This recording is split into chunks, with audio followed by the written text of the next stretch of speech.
La ruta.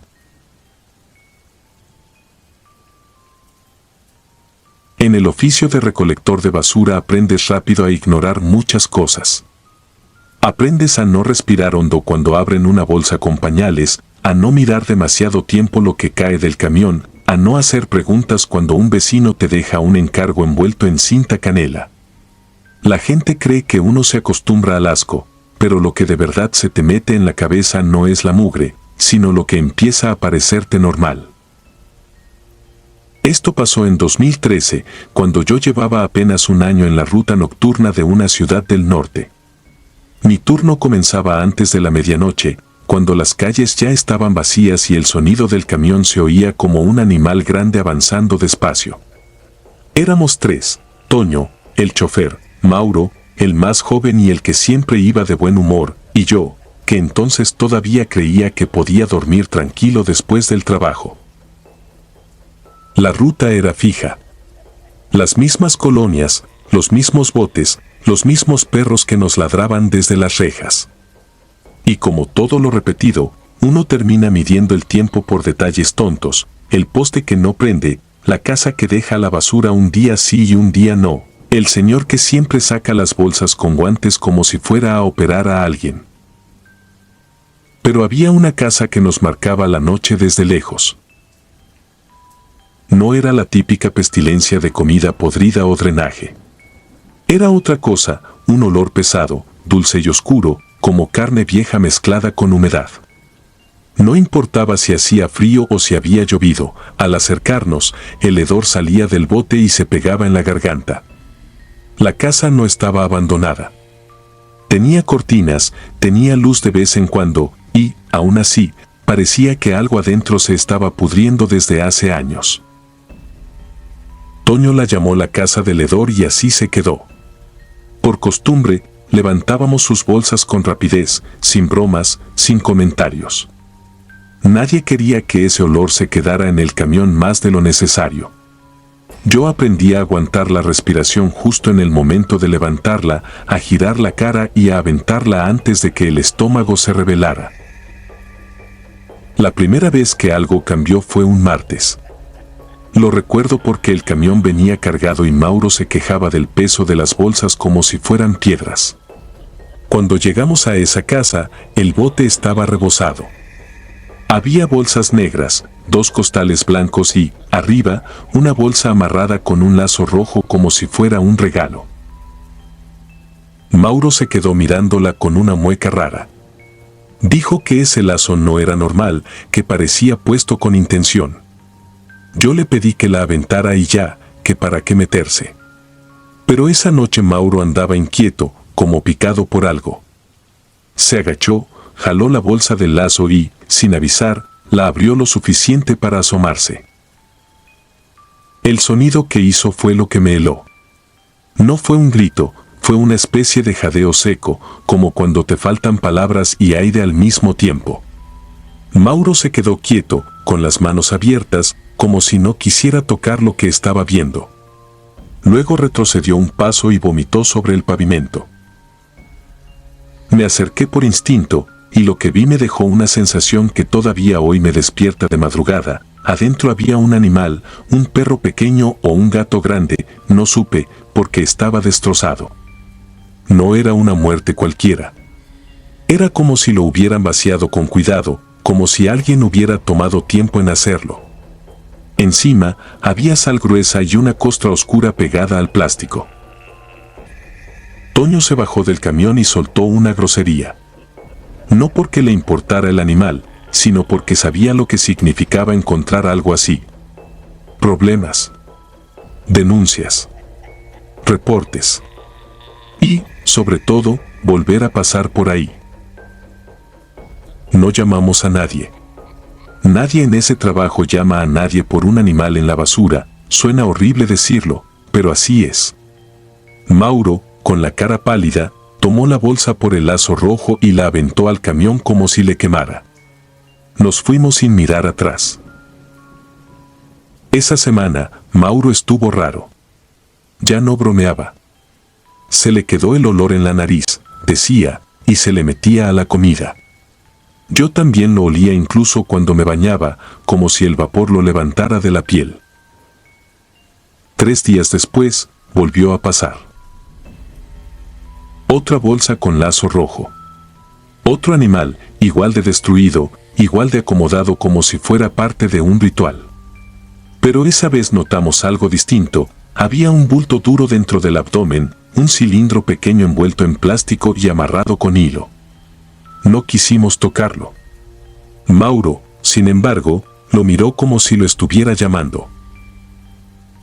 La ruta siguió, pero ya no era rutina. Cada bote que levantábamos se sentía como una ruleta. Y cuando llegábamos a esa casa, el silencio se hacía más espeso que el hedor. Mauro no aguantó.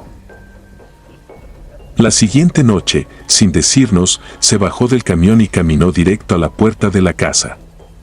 Toño le gritó que se subiera, que no hiciera estupideces. Mauro ni volteó. Tocó con fuerza, 1, 2, 3 veces, hasta que la puerta se abrió apenas. Yo no vi bien quién salió. Solo vi una figura delgada, un hombre mayor, con la cara hundida y el cabello pegado a la frente como si siempre estuviera sudado. La luz del interior no iluminó la banqueta, parecía tragársela. Mauro hablaba rápido, con rabia. Señalaba el bote, señalaba la calle, señalaba el camión. El viejo no alzó la voz. Se quedó mirándolo fijo, con una quietud que daba miedo.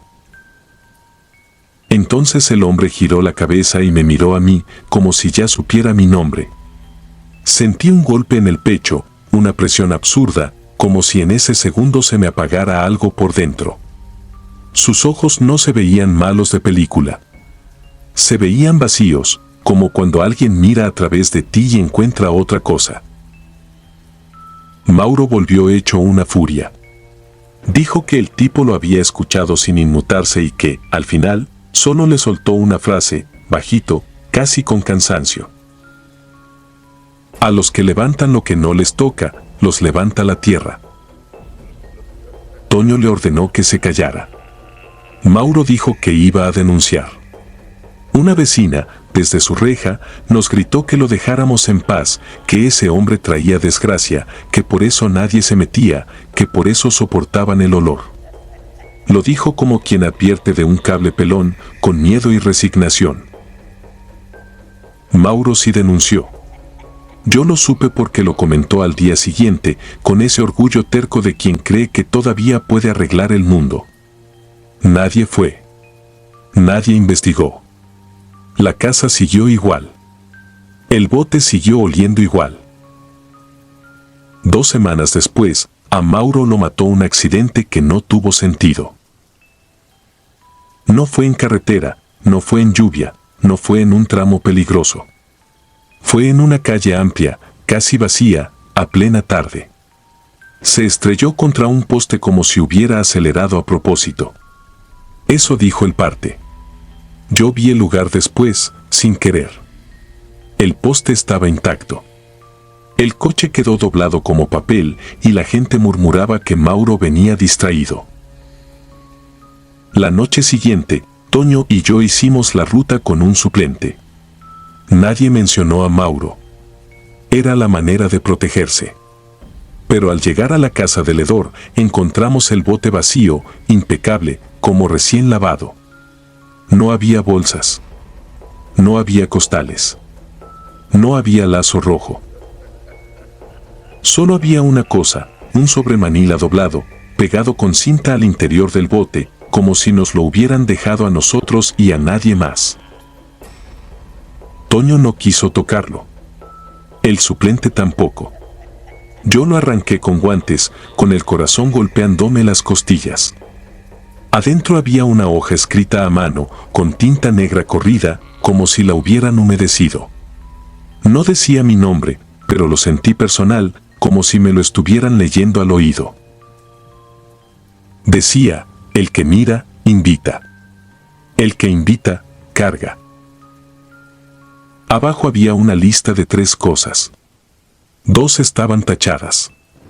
La tercera no. 1. El animal. 2. La boca que acusa. 3. La mano que levanta. Esa noche, al vaciar el camión en el tiradero municipal, el olor cambió. Se volvió el mismo hedor de aquella casa, como si todo el contenido se hubiera contaminado. Me ardían los ojos. El aire se espesó. Y entre la montaña de basura, vi algo que no debí ver, un lazo rojo, limpio, intacto, moviéndose despacio como si respirara. No dije nada. Me quedé helado, viendo cómo el lazo se deslizaba entre las bolsas, como una señal. Renuncié al mes. Inventé una enfermedad, lo que fuera. Cambié de trabajo, de ruta, de horario. Pero hay noches en que, aunque esté lejos, me despierto con el olor metido en la nariz, ese olor dulce y podrido que no se va con jabón. Y lo peor no es el olor. Lo peor es la idea de que, en algún lugar, hay un bote de basura impecable esperando, y que alguien, tarde o temprano, va a levantar lo que no le toca y va a completar la lista.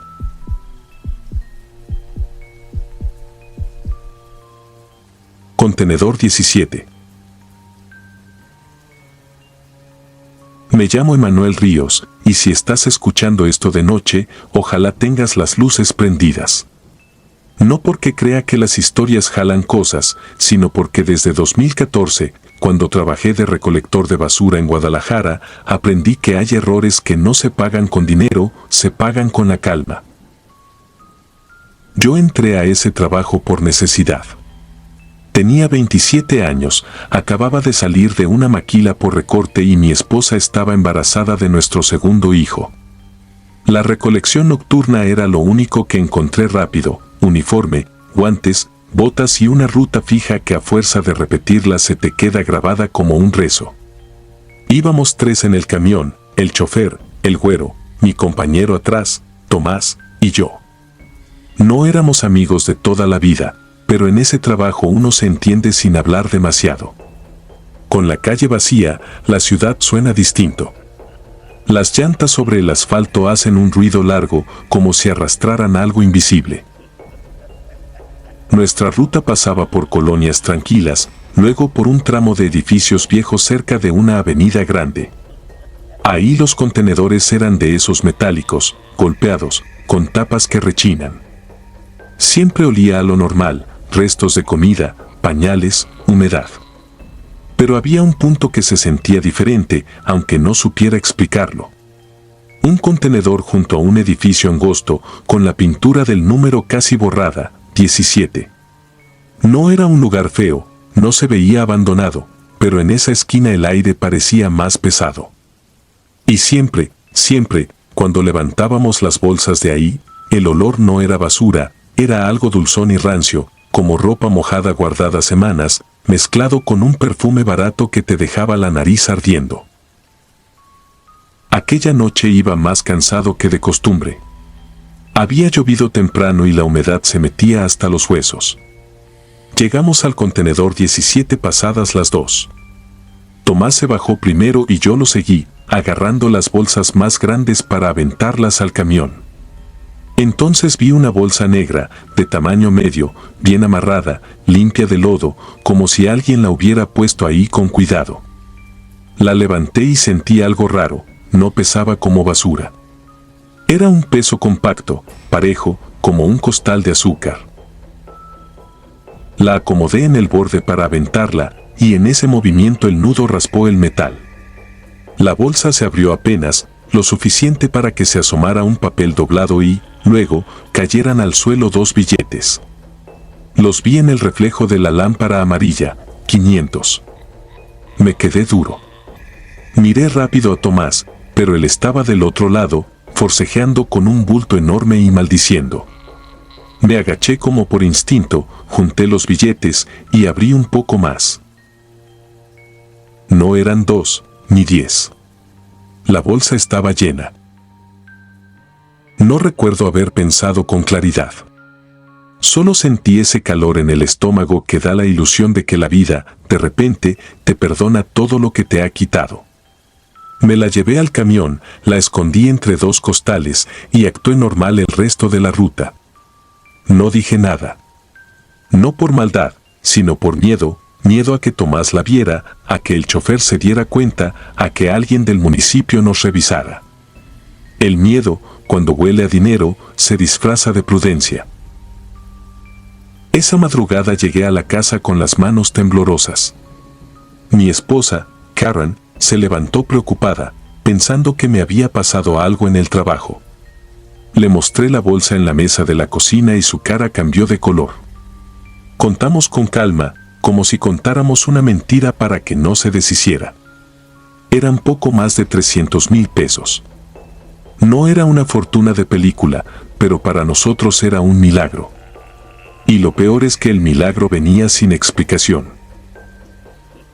No dormimos. Hicimos planes, pagar deudas, comprar cuna, adelantar renta, tal vez poner un puesto de comida. Al amanecer, cuando la luz se metió por la ventana, los billetes se veían casi normales, pero por un segundo juré que olían igual que el contenedor 17, ese perfume rancio. Karen lo notó también. Dijo que quizás era el plástico. Yo le dije que era imaginación. Ese mismo día empezó lo extraño. Karen me contó que, estando sola, escuchó pasos en el pasillo. No pasos de alguien descalzo, sino como si alguien arrastrara las suelas mojadas. Pensó que yo había regresado por algo. Llamó y nadie respondió. Revisó la casa, la cerradura seguía puesta, las ventanas con reja. Más tarde oyó el fregadero como si lo hubieran movido, trastes chocando suave. Cuando fue, estaba todo igual, pero la llave del agua estaba abierta apenas, lo justo para que goteara, como un reloj. Yo volví de trabajar ya de noche y la encontré pálida, sentada afuera con el celular en la mano. Dijo que no quería entrar. En el vidrio de la ventana, mientras esperaba, vio una sombra moverse detrás de la cortina, pero la cortina ni siquiera se movió. Entré yo primero, revisé todo con una llave inglesa. Nada. No había señales de nadie. Sin embargo, adentro se sentía un frío que no era de clima. Era un frío como cuando alguien te observa sin pestañear. Esa madrugada, ya con Karen dormida a medias, escuché algo que nunca había oído en mi propia casa, un silbido, bajito, sostenido, como el aire saliendo por dientes rotos. Venía de la sala. Me senté en la cama, conteniendo la respiración. Me levanté despacio. Caminé descalzo. El piso estaba helado. El silbido se cortó en seco cuando prendí la luz. Y entonces pasó lo que todavía me cuesta escribir sin sentir vergüenza, olí el perfume. Ese mismo perfume barato, dulce, podrido, como el de alguien que quiere tapar otra cosa. Regresé al cuarto y Karen estaba despierta, con los ojos abiertos, mirando un punto fijo. Me dijo, sin gritar, como si la voz se le hubiera quedado atorada, me tocaron el cabello. Sus dedos temblaban señalando el lado de la cama. Yo volteé y vi una forma al borde de la oscuridad. No era una sombra cualquiera. Era como un cuerpo delgado, encorvado, con un bulto en la cabeza, como un chongo apretado. No le vi cara, pero sentí la intención, la cercanía, como si ese aire me estuviera respirando encima. Prendí la luz y no había nada. Solo un mechón del cabello de Karen, levantado, como si lo hubieran jalado suave. Nos fuimos esa misma noche con una bolsa de ropa a casa de mi cuñada. Pensé que el problema era la casa, algún vago metiéndose, algo así. Pero lo que nos siguió no era alguien. Era un rastro. Karen empezó a despertar con el cabello enredado en nudos imposibles. Yo amanecía con marcas de dedos en el antebrazo, como si me hubieran sujetado. Y el perfume aparecía donde no debía, en el baño, en el closet, en la almohada. A veces, en la calle, al pasar junto a un bote de basura, yo sentía que algo se acomodaba detrás de mí, como si copiara mis pasos. Una semana después, en plena ruta, volví al contenedor 17 sin querer. Me dije que era coincidencia, que la ciudad tiene miles de esquinas iguales. Pero ese lugar estaba igual, como si no hubiera pasado el tiempo. Al bajar, vi a un hombre parado a unos metros, pegado a la pared del edificio, como si hubiera estado esperándome muchas noches. Era de unos 40 y tantos, delgado, con ojeras profundas, la piel pegada al hueso. Me miró como se mira a alguien que trae una enfermedad contagiosa. No me saludó. No preguntó nada. Solo dijo, rápido, con una voz seca: ese dinero no era para ti. Yo me quedé mudo.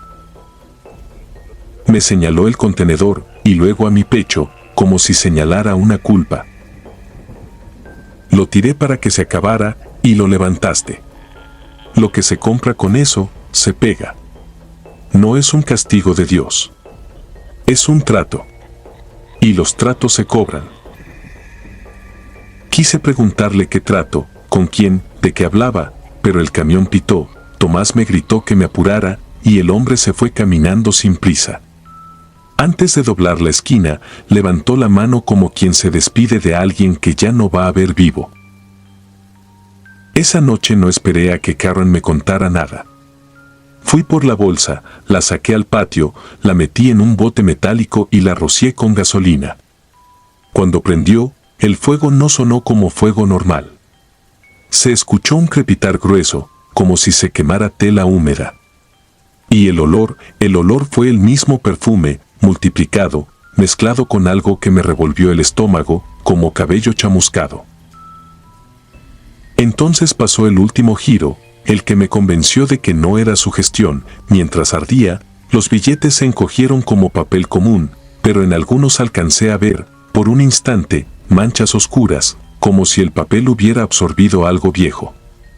Y del humo salió un silbido, cortito, casi un lamento, que se perdió en el techo de lámina.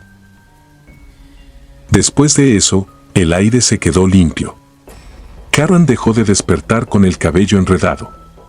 Las marcas en mi brazo desaparecieron.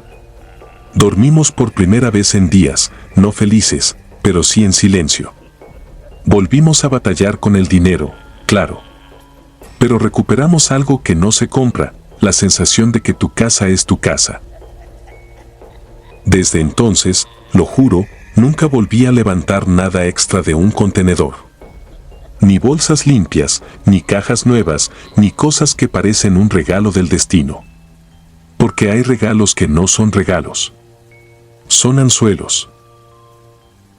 Y si algún día pasas de noche por un contenedor que tiene el número borrado, y te llega un perfume dulce donde no debería haber perfume, sigue caminando.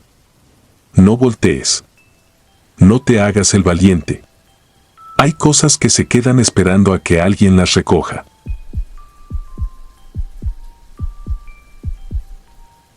Suscribirte y darle like ayuda mucho a este canal.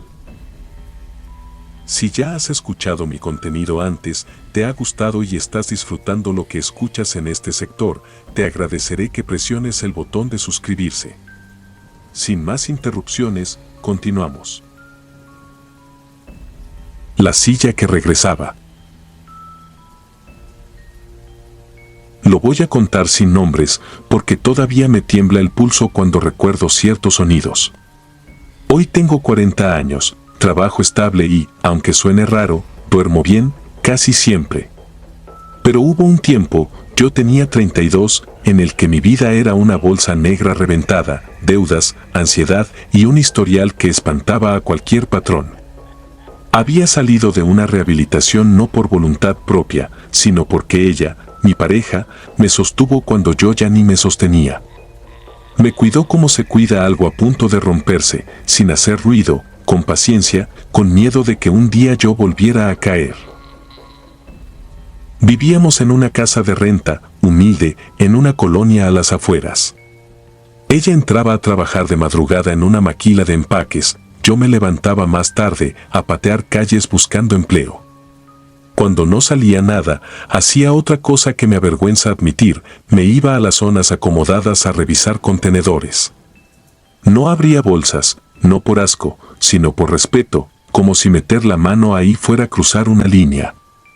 Me enfocaba en lo que la gente dejaba al lado, muebles, electrónicos viejos, cajas con cosas que, para ellos, ya eran estorbo.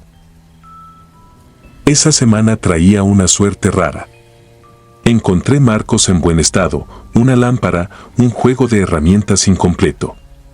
Lo suficiente para intentar vender el sábado. Y el jueves, ya noche, vi la silla de ruedas. No estaba entre basura podrida. Estaba recargada contra un contenedor, limpia para estar en la calle, con el asiento sin manchas, las llantas con dibujo, los frenos firmes. Hasta brillaban los tubos, como si alguien la hubiera lavado antes de tirarla. No vi sangre ni nada grotesco. Lo que me incomodó fue otra cosa, tenía una etiqueta hospitalaria pegada en un costado, de esas de plástico duro, sin nombre, como si la hubieran arrancado a propósito y solo quedara el soporte. La empujé un poco para sentir si se iba de lado. Rodó derecha, suave, como si conociera el camino. Pensé en dinero. En lo que podíamos pagar con eso, recibo de luz, despensa, tal vez un colchón mejor.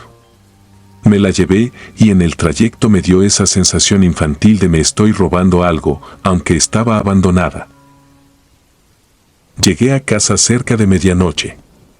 La metí con cuidado para no hacer ruido y la dejé en la sala, junto a los marcos. Ella ya dormía. Me acosté con ese cansancio pegajoso que te deja la calle y el miedo constante de no servir para nada. A las 4 en punto, como todos los días, escuché el movimiento de la casa, el grifo del baño, la regadera, pasos descalzos. Yo siempre quedaba medio despierto porque me gustaba despedirme. A veces ni hablábamos, solo un beso en la frente, y yo me quedaba con el olor de su champú en la almohada. Esa madrugada oí su voz desde el pasillo. No fuerte, no cerca. Como si estuviera hablando desde la sala. Ya me voy, dijo, y luego agregó mi apodo con esa manera suya de alargar la última sílaba. No abrí los ojos por completo. Le contesté con sueño, deseándole buen día. Escuché un ruido mínimo, como cuando cierras una puerta sin que truene, y luego silencio. Pasaron unos minutos y la puerta del cuarto se abrió. La vi entrar envuelta en la toalla, el cabello escurriendo, y traía esa cara de desconcierto que no se te olvida porque no encaja con la rutina. Me preguntó, muy seria, si yo había sacado la silla de ruedas de la sala y la había puesto afuera del cuarto. Me senté de golpe. Le dije que no, que yo no me había levantado. Ella frunció el ceño, como si creyera que yo estaba bromeando. Está aquí, pegada a la puerta, susurró. Salí y la vi. La silla estaba justo frente a nuestra puerta, de frente, como esperando que alguien se sentara. Las ruedas alineadas, los frenos abajo, el respaldo mirando hacia el pasillo. No estaba ladeada, no parecía empujada a lo bruto. Era demasiado correcta. Lo peor fue que, cuando mi pareja me preguntó por qué le había contestado si ella aún estaba bañándose, entendí que la voz que escuché no había salido de su garganta. Ella se vistió rápido, ya tarde, y se fue sin que pudiéramos hablar más. Me quedé solo con el amanecer todavía lejos, con ese silencio en el que se oyen cosas que en el día no existen. La llevé de vuelta a la sala, con rabia contenida, como si al moverla yo pudiera imponerle mi voluntad. La acomodé junto a los marcos, lejos del pasillo, y regresé a la cama. Intenté dormir, pero el cuerpo ya estaba alerta, como si alguien hubiera encendido un foco dentro de mí. Me quedé mirando el techo. En algún momento, sin darme cuenta, cerré los ojos. El primer sonido fue leve, un rechinido, como cuando algo rueda sobre el mosaico. No fue de golpe, fue un avance lento, intermitente, como si quien empujara se detuviera a escuchar. Yo abrí los ojos. El sonido se acercaba por el pasillo. Luego vino el golpe. Un toque seco contra la puerta. No fuerte, pero exacto. Como una señal. Me levanté de un salto y prendí la luz. El foco iluminó la habitación, pero no atravesaba la puerta. Sentí el corazón en la garganta. Me acerqué sin querer acercarme, con las manos frías, y me quedé quieto. Otro golpe. Esta vez más insistente. Metal contra madera. Después, un pequeño arrastre, como si las ruedas retrocedieran para tomar impulso. No abrí. No dije nada. Mi cabeza intentaba explicarlo, quizá un gato, quizá el desnivel del piso, quizá yo dejé mal el freno. Pero yo mismo había bajado los frenos. Lo recordaba perfecto porque me dio tranquilidad hacerlo, como si así la silla quedara domada. El tercer golpe fue el peor porque venía acompañado de algo más, una respiración. No un suspiro normal. Una exhalación lenta, profunda, como si alguien estuviera pegado al otro lado de la puerta, con la boca cerca de la rendija inferior. Entonces escuché su voz otra vez. La de mi pareja. La misma entonación de siempre, el mismo apodo, la misma dulzura falsa. Ábreme, cariño, ya llegué. Mi cuerpo se negó. No fue valentía, fue instinto. Me fui hacia la ventana como un animal acorralado. La abrí, me raspé los dedos con la herrería y salí como pude al patio. Escalé la barda baja y caí a la calle en pijama, descalzo, con el aire helado mordiéndome la piel. Corrí hasta la esquina, donde había una lámpara encendida. Desde ahí marqué al teléfono de ella. Me contestó con voz agitada, real, con ruido de fábrica detrás. ¿Qué pasó?, me dijo. Ya voy entrando, no puedo hablar. Le pregunté si estaba bien, si había llegado. Me dijo que sí, que estaba bien, que luego hablábamos. Colgó rápido. Me quedé con el teléfono en la mano, sintiendo que el mundo era normal allá afuera y que mi casa era otra cosa. Me senté en la banqueta y esperé a que amaneciera, porque de noche, después de eso, mi cabeza ya no distinguía entre miedo y realidad. Cuando salió el sol, entré. La sala olía igual que siempre, a polvo, a comida vieja, a detergente barato. Caminé despacio hacia el cuarto. Abrí la puerta. La silla estaba ahí. No de lado. No atorada. Estaba perfectamente centrada frente a la puerta, como si hubiera llegado sola y se hubiera estacionado con cuidado. En el asiento había algo que no había visto antes, una mancha oscura, pequeña, como humedad, pero no olía a moho. Olía a hospital viejo, a algodón sucio, a medicamento rancio. Ese olor, cuando lo hueles una vez, se te mete en la memoria. La agarré con ambas manos y la arrastré hasta la calle. No la empujé, la arrastré como se arrastra algo que no quieres que ruede ni un centímetro más dentro de tu vida. La dejé en la esquina, junto a un poste, y me fui sin voltear. Esa tarde, cuando mi pareja regresó, no me dejó terminar de contarle.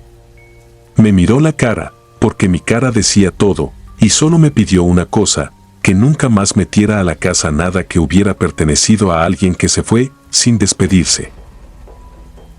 Yo he pensado 1000 veces qué era.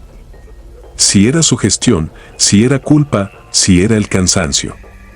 Pero hay detalles que no se acomodan con ninguna explicación, la voz idéntica, los frenos bajados, la silla estacionada como si tuviera voluntad, la mancha que apareció cuando yo ya no quería verla. Nunca supe quién fue su dueño. Pero aprendí algo que todavía me acompaña: hay objetos que no se tiran por viejos ni por estorbo, se tiran porque, aún sin manos, insisten en regresar.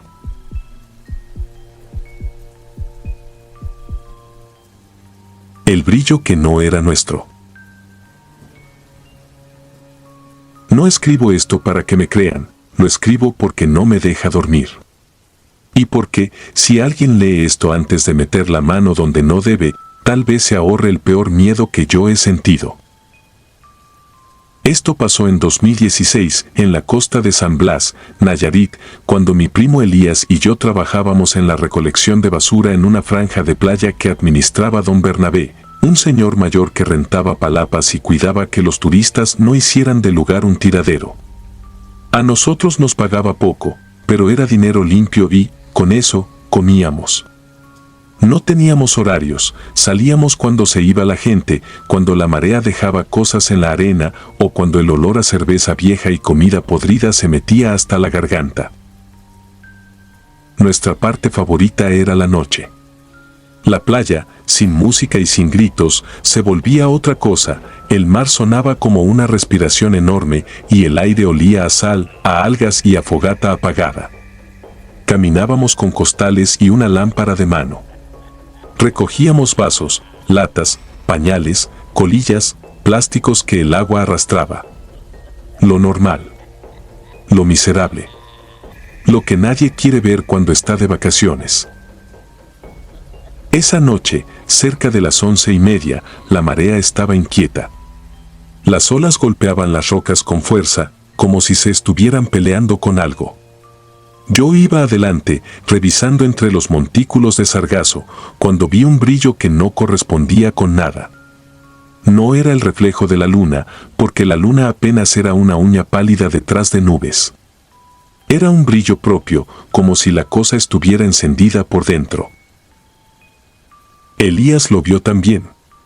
Nos miramos sin hablar, con ese entendimiento de los que han tenido hambre de verdad. Nos acercamos y lo encontramos entre dos piedras, acomodado de una manera demasiado precisa para ser accidente. Metí la mano y sentí algo frío y pesado. Lo jalé con cuidado porque el agua lamía las rocas, queriendo llevárselo. Era una pieza de oro, o al menos eso parecía. Tenía una forma rara, como un broche antiguo o una especie de dije grueso, con detalles que no alcanzaba a descifrar en la oscuridad. En la parte superior había piedras que brillaban como diamantes.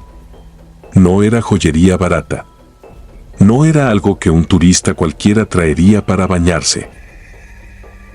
Elías lo envolvió en una bolsa negra y se lo guardó dentro del pantalón, pegado al muslo, como si así pudiera evitar que el mundo se lo arrebatara.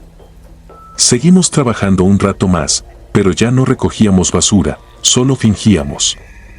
Cada que una ola tronaba, yo pensaba que alguien nos estaba mirando desde el agua. Volvimos a la casa rentada que compartíamos, un cuartito de bloc con techo de lámina a unas calles del malecón. Cenamos pescado que don Bernabé nos había dado por la tarde. Encendimos una fogata chica en el patio, más por costumbre que por necesidad. No hablábamos mucho, solo hacíamos cuentas en la cabeza. Lo que ese oro podría significar, pagar deudas, salir del pueblo, dejar de vivir al día. Elías, antes de acostarnos, puso la pieza sobre una repisa donde tenía una estampita de la Virgen y una foto de su mamá. Lo hizo con un respeto raro, como si el objeto pidiera altar. Yo no dije nada, pero me incomodó. No por religión, sino por intuición, había cosas que, aunque fueran hermosas, no se sentían nuestras. Nos dormimos con el ventilador sonando como helicóptero. Y entonces, cerca de las 12, empezó el golpeo en la puerta. No fue un toque normal, de visita. Fue insistente, seco, como si alguien tuviera prisa por entrar o por sacar algo. Abrí los ojos de golpe y vi a Elías incorporarse, pálido. Pensé en borrachos, en rateros, en alguien pidiendo ayuda. Nos levantamos sin prender la luz y caminamos en silencio. Los golpes se repitieron cuando estábamos a 2 pasos de la chapa. Elías abrió de jalón. Afuera no había nadie. La calle estaba vacía, iluminada por un foco amarillento. No se escuchaban pasos, ni risas, ni motor. Lo único era el mar, a lo lejos, y un perro ladrando en alguna parte. Cerramos con llave. Yo dije que llamáramos a alguien, pero Elías me hizo una seña: déjalo. No era valentía, era orgullo, y también era ese cansancio de quien siempre ha tenido que arreglársela solo. Regresamos hacia el cuarto y, al cruzar la sala, la vimos. Estaba ahí, como si hubiera nacido del aire. Era una mujer muy alta, desnuda, con la piel arrugada y levantada en ampollas, como quemada por sal o por fuego. El cabello le colgaba pesado, empapado, pero no de agua limpia, era un líquido espeso que brillaba bajo la luz tenue, como aceite viejo. Tenía los ojos abiertos, grandes, sin pestañas, y su boca se movía repitiendo una palabra con una urgencia que me heló la sangre. Mío, mío, mío. No nos miraba. Revolvía nuestras cosas con desesperación. Aventó una silla, tiró platos, abrió cajones como si buscara un órgano dentro de la madera. Yo me quedé clavado al piso. Elías dio un paso adelante, tratando de hacerse el fuerte, y le preguntó quién era, qué quería. La voz le salió quebrada, porque incluso él entendía que eso no era una intrusa normal. La mujer siguió con lo suyo, murmurando, y de pronto giró la cabeza, como olfateando. Sus ojos se clavaron en la repisa donde estaba el objeto. Sentí que algo, en el ambiente, se tensó como cuerda. El aire se volvió pesado y olía a mar podrido. Elías se acercó para agarrarla del brazo y sacarla de la casa. En cuanto sus dedos tocaron esa piel, la mujer soltó un sonido que no fue grito, fue un chirrido húmedo, como metal raspando vidrio dentro de una garganta llena de agua. Me dolieron los dientes. Las rodillas se me doblaron. Elías retrocedió aturdido y ella, con una velocidad imposible, le metió una bofetada que lo mandó contra la pared. Yo quise correr, pero el cuerpo no me respondió. La mujer se me vino encima y me apretó el cuello con una mano fría, dura, como garra. Sus ojos ya no eran ojos, la pupila parecía haberse disuelto, dejando un brillo oscuro que no reflejaba nada. Me habló pegada a la cara, y su aliento olía a sargazo y carne vieja. ¿Dónde? No dijo dónde está, solo dónde. Como si el resto de la frase me tocara adivinarlo. Entendí de inmediato. Mientras me estrangulaba, vi a Elías, tambaleándose, meter la mano en la repisa y tomar el oro. Lo escondió en el bolsillo con una desesperación infantil, como si guardarlo lo salvara. Luego, juntó fuerzas, se lanzó y empujó a la mujer. Ella cayó, pero se levantó de inmediato, sin gesto de dolor, sin pausa. Su boca empezó a hacer sonidos como de ahogo, como si intentara gritar bajo el agua. Elías me jaló del brazo y salimos. Corrimos hacia la calle sin zapatos, sin pensar. Yo sentía la mano de ella todavía en mi garganta, como marca invisible. Volteé y la vi salir tras nosotros, empujando la puerta como si fuera de papel. Nunca he visto a alguien correr así. No era rápido como un atleta, era rápido como una ola, como algo que no pisa, que solo se desplaza con rabia. Y mientras avanzaba, repetía esa palabra, cada vez más baja, más cerca, como si la trajera adentro del pecho. Mío. Elías tropezó. Yo vi que se iba a caer y, en ese instante, algo en mí se rompió. Supe que si seguíamos protegiendo esa cosa, nos iba a matar.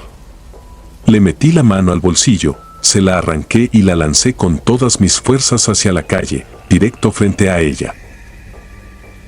El objeto cayó al suelo y brilló como una señal. La mujer se detuvo en seco. Se agachó con una calma absurda, recogió el oro y lo sostuvo con un cuidado casi amoroso. Luego levantó la cara hacia nosotros. No había triunfo, había odio. Un odio antiguo, como si fuéramos ladrones de una tumba. Sin decir más, dio media vuelta y corrió hacia la playa. Nosotros la seguimos con la mirada, paralizados. La vimos cruzar la arena, meterse en el agua y adentrarse sin frenar. Las olas la cubrieron a la cintura, al pecho, al cuello. No luchó por respirar. No dudó. Se hundió como si ese mar fuera su casa. En segundos desapareció en la oscuridad. Yo me desplomé. Elías también. Unos vecinos salieron por mis gritos y nos encontraron temblando, sin poder explicar nada. Nadie vio a la mujer. Nadie creyó lo del oro.